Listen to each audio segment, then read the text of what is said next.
बिस्मिल्लाहिर्रहमानिर्रहीम अस्सलाम वालेकुम। Welcome back to my YouTube channel. आज हम लोग अपना नया कोर्स जो कि है मैथ्स अलजेब्रा एंड ट्रिग्नोमेट्री, ये है हम लोगों का पार्ट 1 का पंजाब टेक्स्ट बुक बोर्ड का हम लोगों की ये बुक है। इसका हम लोग चैप्टर नंबर 1 से स्टार्ट लेंगे जो कि है number system.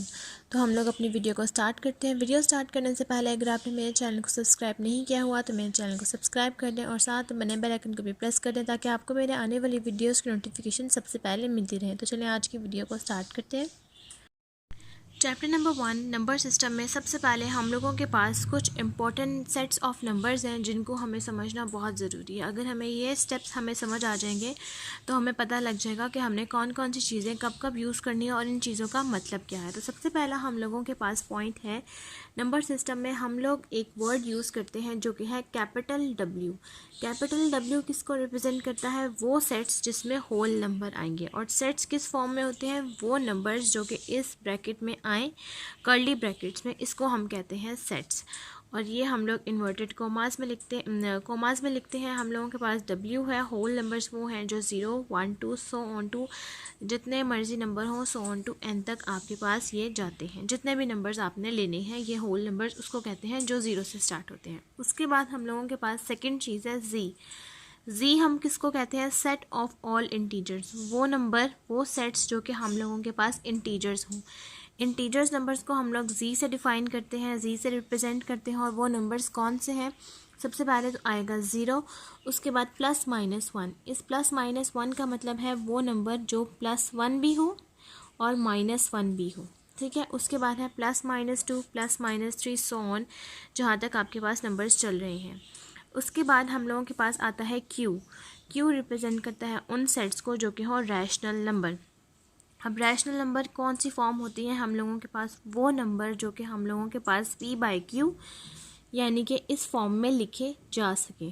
P/Q such that P and Q belongs to Z and ये वाला सिंबल आपके पास डिनोट करेगा एंड को, जो कि मैंने यहाँ मेंशन भी कर दिया है। दैट सिंबल रिप्रेजेंट या stands for and Q is not equals to 0।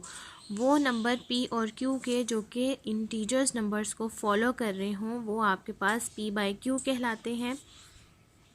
हम इसकी सिंपलेस्ट फॉर्म में एग्जांपल ये भी समझ सकते हैं कि लेट्स सपोज अगर हमारे पास कोई नंबर है, हम उसको डिवाइड करें तो हमारे पास वही रिज़ल्ट आ जाए जो आंसर हम लोगों के पास मौजूद है, उस नंबर को कहेंगे रैशनल नंबर। तो रैशनल नंबर बिलोंग करता है जी यानी कि इंटीजर्स नंबर्स को, और जिसमें क्यू जो होता है वो नॉट इक्वल होता है 0 के, यानी कि क्यू की वैल्यू 0 के इक्वल नहीं होंगी। उसके बाद आपके पास आ जाता है an set of natural numbers. Natural numbers वो हैं जो कुदरती नंबर जिनको हम कहेंगे जो कि 1 से लेकर सो ऑन टू जहाँ तक वैल्यूज़ चल रही हैं वहाँ तक। और नेचुरल नंबर को हम रिप्रेजेंट करते हैं कैपिटल N से, रैशनल नंबर को Q से। उसके बाद है Q'। जैसा कि हम लोगों के पास Q था वो रिप्रेजेंट कर रहा था रैशनल नंबर को, अब Q' रिप्रेजेंट करेगा इर्रेशनल नंबर। अब जैसा कि हम लोगों ने समझा था रैशनल नंबर को, उसी का ऑपोजिट बनता है इर्रेशनल नंबर। वो फॉर्म जिसको हम लोग डिवाइड नहीं कर सकते, जो कि हम लोगों के पास एक प्रॉपर वैल्यू नहीं आती, प्रॉपर रिजल्ट नहीं आता, उसको हम कहते हैं इर्रेशनल नंबर। जैसा कि हम लोगों के पास अगर वैल्यू हो +-√2, तो +-√2 को अगर हम सॉल्व करते हैं तो वो हम लोगों के पास एक +-√2 डिवाइडेड बाय 2, ठीक है। अगर हम +-√2 सॉल्व करते हैं तो ये हम लोगों के पास आंसर पॉइंट्स में आएगा, और 2 से डिवाइड करेंगे तो ये और आंसर हम लोगों के पास फर्दर पॉइंट्स में आएगा। तो ये एग्जैक्ट हम लोग √2 +-√2 और 2 को हम नहीं सॉल्व कर सकते। लेकिन अगर हम लोगों के पास लेट सपोज यहाँ पर होता 2/2 तो हम इसको इजीली सॉल्व कर सकते थे, जिससे आंसर हम लोगों के पास 1 आता। तो ये हम लोगों के पास ये परफेक्ट स्क्वायर बन सकता था, लेकिन यहाँ पर हम लोगों के पास ये स्क्वायर परफेक्ट नहीं बन रहा, तो ये हम लोगों के पास इर्रेशनल नंबर्स कहलाते हैं और इसको हम कहेंगे कि ये परफेक्ट स्क्वायर नहीं बन रहा। उसके बाद हम लोगों के पास ये सिंबल है R, जिसको हम कहेंगे रियल नंबर्स। अब ये R का ही सिंबल है, इसको हम R से ही रिप्रेजेंट करेंगे, जिसको हम रियल नंबर्स कहेंगे। रियल नंबर्स क्या होता है कि आपके पास Q यूनियन Q' यानी कि रैशनल नंबर्स और यूनियन के सेट्स आपके पास इकट्ठे हो जाएं, कंबाइन करके मर्ज करके लिखें, वो हम लोगों के पास रियल नंबर्स कहलाएंगे। और इसको हम रिप्रेजेंट करते हैं इस सिंबल से जो कि रिप्रेजेंट मैच कर रहा है R के साथ। उसके बाद हम लोगों के पास रैशनल नंबर की डेफिनेशन है, वही डेफिनेशन है जो भी मैंने आपको एक्सप्लेन की। If it is a number which can be put in the form p by q where p and q belongs to z and q is not equals to 0। वो number जो कि हम p by q की form में लिख सकते हैं और p और q आपके पास बिलोंग कर रहा हो इंटीजर्स नंबर्स को और q आपके पास नॉट इक्वल हो 0 के। इसकी कुछ एग्जांपल मैंने यहाँ मेंशन किया है, जैसा कि हम लोगों के पास √16 है। अब √16 को अगर हम सॉल्व करते हैं तो वो आंसर हम लोगों के पास पॉइंट में नहीं आता, बल्कि एक परफेक्ट स्क्वायर हमें देता है जो कि है 4। और इस 4 जो है वो किसके टेबल से हम डिवाइड करें तो हम लोगों के पास वही नंबर है जो कि है 1। तो 4 को अगर हम 1 से डिवाइड करें तो हम लोगों के पास वही नंबर आता है जो रिजल्ट है। तो ये रैशनल नंबर की एग्जांपल है। जैसा कि हम लोगों के पास नेक्स्ट है √9। √9 को भी अगर आप सॉल्व करें तो ये आपके पास पॉइंट में नहीं आता। अगर ये पॉइंट्स में आता तो ये इर्रेशनल कहलाता। अब ये पॉइंट में नहीं है तो ये रैशनल नंबर है। √9 का एक परफेक्ट स्क्वायर है, एक परफेक्ट वैल्यू है जो कि है 3 को हम किस टेबल से डिवाइड करें तो हम लोगों के पास रिजल्ट वही आए जो कि है 1। 3 को अगर हम 1 से डिवाइड करेंगे तो हम लोगों के पास आंसर 3 ही आएगा। ये है हम लोगों के पास रैशनल नंबर की डेफिनेशन। नेक्स्ट हम लोग कॉन्सेप्ट पढ़ेंगे irrational number. It is a number which can't be put in the form p by q when p and q belongs to z and q is not equals to 0। वो number जो कि p by q की form में आप नहीं लिख सकते जबकि p और q आपके पास बिलोंग कर रहा हो इंटीजर्स नंबर को और q इक्वल नहीं हो 0 के, जैसा कि √2। अब आप √2 को सॉल्व करेंगे तो आपके पास वैल्यू पॉइंट्स में आएगी। √5/16 को भी आप सॉल्व करेंगे तो वैल्यू पॉइंट्स में आएगी। √7 को भी आप सॉल्व करेंगे तो वैल्यू पॉइंट्स में आएगी। ये आपके पास परफेक्ट स्क्वायर नहीं बनाता, तो ये हम लोगों के पास इर्रेशनल नंबर है। उसके बाद हम लोगों के पास कुछ डेसिमल यानी कि कुछ वैल्यूज़ हैं जिनको हम रिप्रेजेंट करेंगे रैशनल नंबर और इर्रेशनल नंबर में से। इनको हम बताएंगे कि कौन सी वैल्यूज़, कौन से डेसिमल्स जो हैं वो रैशनल नंबर कहलाते हैं और कौन से इर्रेशनल। तो सबसे पहले हम लोगों के पास है terminating decimals. Terminating decimals, terminate का मतलब है वो वैल्यूज़ जो कि टर्मिनेट यानी कि एक्सीड कर देती हैं। जहाँ तक हम लोगों के पास वैल्यूज़ चलती जाती हैं उसकी कोई वैल्यू नहीं होती, वो हम लोगों के पास चलती जाती है, उस वैल्यू को टर्मिनेट कहते हैं। हम लोगों के पास इसकी डेफिनेशन है अ डेसिमल वो वैल्यूज़, वो पॉइंट्स में values which has only a finite number of digit in its decimal part. आपके पास वो पॉइंट्स में वैल्यूज़, डेसिमल नंबर यानी कि पॉइंट्स में वैल्यूज़, वो डेसिमल के पार्ट्स जो कि फाइनाइट नंबर तक, डिजिट तक लेकर चलते हैं, यानी कि उनकी वैल्यूज़ फाइनाइट होती हैं, वो ख़त्म नहीं होती, चलती जाती हैं। उन वैल्यूज़ को हम टर्मिनेटिंग डेसिमल्स कहते हैं, जिसकी एग्जांपल है 202.04। ये वैल्यूज़ अगर आपके पास चलती जाएँ तो हम इसको डेसिमल, टर्मिनेटिंग डेसिमल्स कहेंगे। उसके बाद 0.00000415 ये वैल्यूज़ आपके पास 000 चलती जा रही हैं, तो ये भी हम लोगों के पास टर्मिनेटिंग डेसिमल्स हैं। उसके बाद 1000000.4123 ये भी वैल्यू आपके पास चलती जा रही है पॉइंट से पहले भी और पॉइंट के बाद भी, तो ये भी हम लोगों के पास वैल्यू टर्मिनेटिंग डेसिमल्स ही है। उसके बाद हम लोगों के पास सेकंड टॉपिक है रिकरिंग डेसिमल्स और periodic decimal. A decimal in which one or more digits repeat indefinitely, it is another type of rational number। ये वाली एग्जांपल भी हम लोगों के पास टर्मिनेटिंग डेसिमल रैशनल नंबर है और ये वाली एग्जांपल भी हम लोगों के पास रैशनल नंबर से है, जिसको हम रिकरिंग डेसिमल या पीरियोडिक डेसिमल्स भी कहेंगे। इसमें हम लोगों के पास वो नंबर्स होते हैं जो कि एक या एक से ज़्यादा रिपीट हो रहे हों बहुत ज़्यादा टाइम, और ये आपके पास रैशनल नंबर की एक सेकंड टाइप है। जैसा कि हम लोगों के पास एग्जांपल है 1.33333333 सो ऑन। आपके पास ये वैल्यू चलती जाए तो आप इसको किस तरह से रिप्रेजेंट करेंगे, 1.3 और जो 3 है वो काफ़ी टाइम्स रिपीट हो रहा है तो इसकी बार आप लिख देंगे। और दूसरी एग्जांपल है 0.797979। अब ये 0 के पॉइंट के बाद 7979 रिपीट हो रहा है तो 0.79 के ऊपर आप बार को रिप्रेजेंट कर देंगे। उसके बाद आपके पास थर्ड आपके पास यहाँ पर टाइप है जो कि है नॉन टर्मिनेटिंग और नॉन रिकरिंग डेसिमल। ये आपके पास टर्मिनेटिंग डेसिमल और रिकरिंग डेसिमल का ऑपोजिट है, यानी कि इसका रिवर्स है, जिसमें हम लोगों के पास है a decimal which neither terminate nor it is recurring decimal. वो डेसिमल जो कि ना तो टर्मिनेट हो रहे हों और ना रिकरिंग डेसिमल हो, उसको हम कहेंगे नॉन टर्मिनेटिंग और नॉन रिकरिंग डेसिमल। इसका मतलब ये है कि वो डेसिमल डेसिमल जो कि ना तो टर्मिनेट हो रहे हों, यानी कि उसकी वैल्यूज़ फाइनाइट नंबर्स ना हो, ना ही वो नंबर्स जो कि एक या एक से ज़्यादा रिपीट हो रहे हों, वो आपके पास बन जाएंगे नॉन टर्मिनेटिंग और non recurring decimals. A decimal of such type is an irrational number, और सिर्फ ये वाली जो टाइप है वो कि इर्रेशनल नंबर से है, बाकी दोनों टाइप्स आपके पास रैशनल नंबर से थी। जिसकी आपके पास एक एग्जांपल है 0.797799779999। वो वैल्यूज़ जैसे अब आप देखिए कि आपके पास इस वैल्यू में एक ही नंबर था जो कि रिपीट हो रहा था, और यहाँ पर भी एक ही नंबर था जो रिपीट हो रहा था। अब यहाँ पर पॉइंट के बाद नंबर्स चेंज हो रहे हैं, 79 है, फिर 7799 है, फिर 77799 है, तो ये आपके पास रिकरिंग वैल्यू को रिप्रेजेंट नहीं कर रहे। और यहाँ पर भी आपके पास पॉइंट के बाद एक सिंगल वैल्यू है और पॉइंट के बाद आपके पास वैल्यूज़ हैं, तो आपके पास यहाँ पर भी जो वैल्यूज़ हैं वो डिफरेंट आ रही हैं, तो वो टर्मिनेट और रिकरिंग डेसिमल्स को रिप्रेजेंट नहीं कर रही। तो यहाँ पर भी पॉइंट से पहले भी आपके पास सिंगल ज़ीरो है और उसके बाद वैल्यूज़ काफ़ी ज़्यादा मैच नहीं कर रही, वो रिपीट हो रही हैं, तो इस चीज़ को हम कहते हैं नॉन टर्मिनेटिंग और नॉन रिकरिंग डेसिमल। यहाँ तक हम लोगों के पास जो टॉपिक्स हैं वो हम लोगों के कंप्लीट हो गए हैं।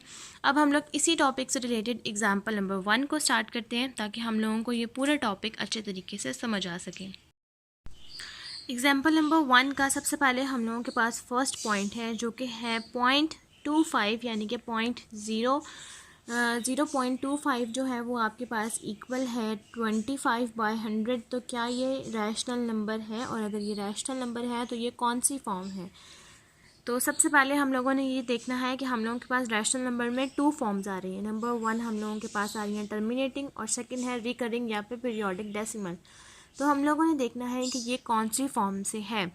अब आपके पास यहाँ पर जो रैशनल नंबर इन्होंने क्यों कहा है, क्योंकि 25 और 100 दोनों आपके पास पॉइंट्स में, यानी कि ये दोनों वैल्यूज़ आपके पास सॉल्व हो सकती हैं। अगर आप इनको सॉल्व करें तो ये आपके पास सॉल्व हो सकती हैं। सॉल्व किस तरह से होंगी कि ये आपके पास 5 के टेबल से जाएंगी, 5 5 ज़ा 25, और ये आपके पास जाएगा 5 2 ज़ा 10, और आगे आ जाएगा 0।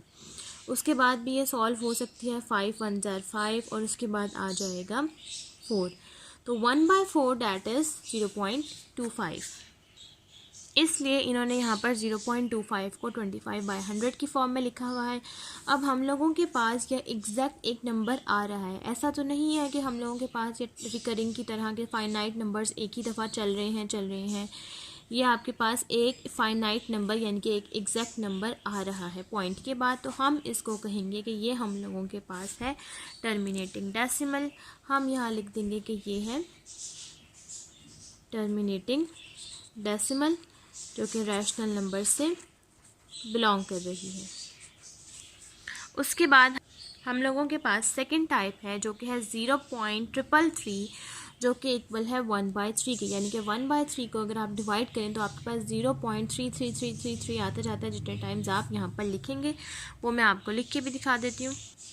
अगर आप कैलकुलेटर में 1/3 लिखते हैं तो वो 0.33333 वैल्यू जो है वो काफ़ी दफ़ा टाइम रिपीट होती है, और ये आप इसको इस तरह से लिखेंगे 0.3 की पार। ये और ये भी आपके पास रैशनल नंबर में से है। तो अब आपने ये देखना है कि क्या ये टर्मिनेटिंग डेसिमल है या फिर रिकरिंग डेसिमल।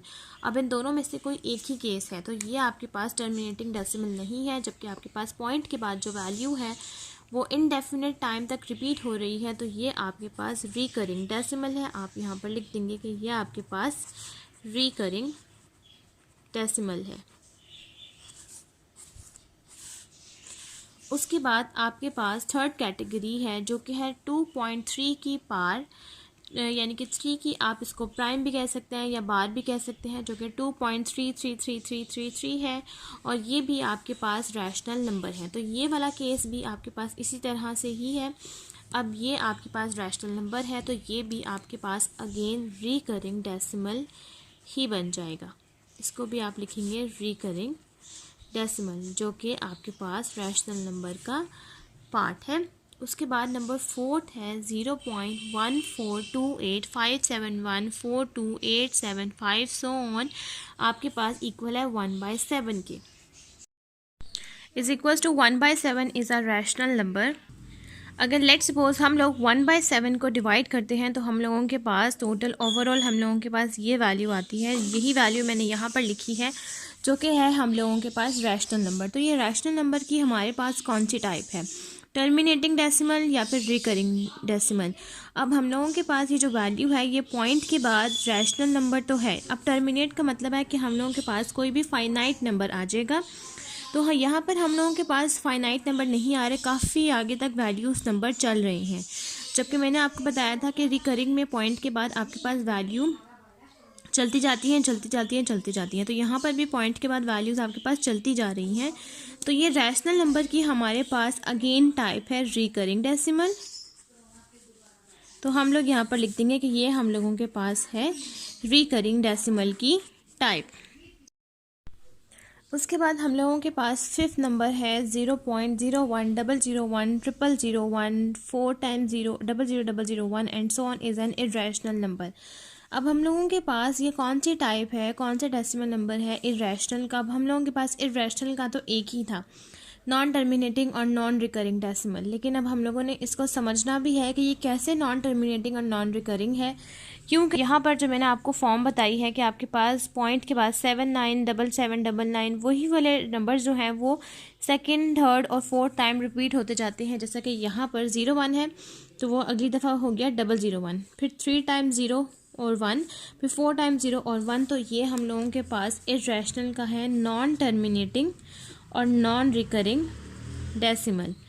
हम यहाँ पर नॉन टर्मिनेटिंग डेसिमल भी लिख सकते हैं या फिर हम लोग नॉन टर्मिनेटिंग और नॉन रिकरिंग दोनों हम लोग कोई एक भी लिख सकते हैं और दोनों भी आप इस तरह से मेंशन कर सकते हैं।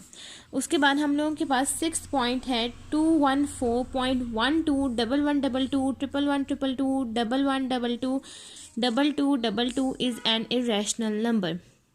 अब यहाँ से भी हमें पता लग गया कि ये इरेशनल नंबर है। और ये भी सेम वही केस कि आपके पास पॉइंट के बाद 12, फिर 1122, फिर 111 फिर 4 टाइम्स वही वाले पॉइंट्स जो हैं वो रिपीट हो रहे हैं और वो भी इरेशनल नंबर के। तो वो भी हम लोगों को पता चल जाएगा कि वो भी हम लोगों के पास नॉन टर्मिनेटिंग और नॉन रिकरिंग वैल्यूज़ हैं। हम यहाँ पर मेंशन करते जाएंगे। उसके बाद हम लोगों के पास नेक्स्ट जितने भी पॉइंट्स हैं वो सारे इरेशनल के हैं और वो सारे नॉन टर्मिनेटिंग और नॉन रिकरिंग के बन जाएंगे। वो किस तरह से, वो तीनों स्टेप्स मैं आपको समझा देती हूँ कि ये इरेशनल के और इरेशनल के हम लोगों के पास एक ही स्टेप है। नॉन टर्मिनेटिंग और नॉन रिकरिंग पॉइंट्स के बाद जो वैल्यूज़ हैं वो काफ़ी टाइम्स रिपीट होती जा रही हैं, डिफरेंट है लेकिन रिपीट हो रही हैं और वो इरेशनल की हैं। तो वो हम लोगों के पास नॉन टर्मिनेटिंग और नॉन रिकरिंग ही बनेंगी। तो वो हम ये नॉन टर्मिनेटिंग और नॉन रिकरिंग हम लोग तीनों स्टेप्स में लिख लेते हैं। अब हमने तीनों स्टेप में नॉन टर्मिनेटिंग और नॉन रिकरिंग डेसिमल यहाँ पर मेंशन कर दिया। यहाँ तक हम लोगों के पास एग्जांपल नंबर 1 कंप्लीट हो गई है और आज की वीडियो भी हमारी यहीं तक कंप्लीट होती है। अगर आपको मेरी वीडियो अच्छी लगे तो मेरी वीडियो को लाइक करें, शेयर करें, मेरे चैनल को सब्सक्राइब करें और साथ में बने बेल आइकन को भी प्रेस कर दें ताकि आपको मेरे आने वाली वीडियोज़ की नोटिफिकेशन सबसे पहले मिलती रहें। आज की वीडियो के लिए थैंक यू, अल्लाह हाफिज़।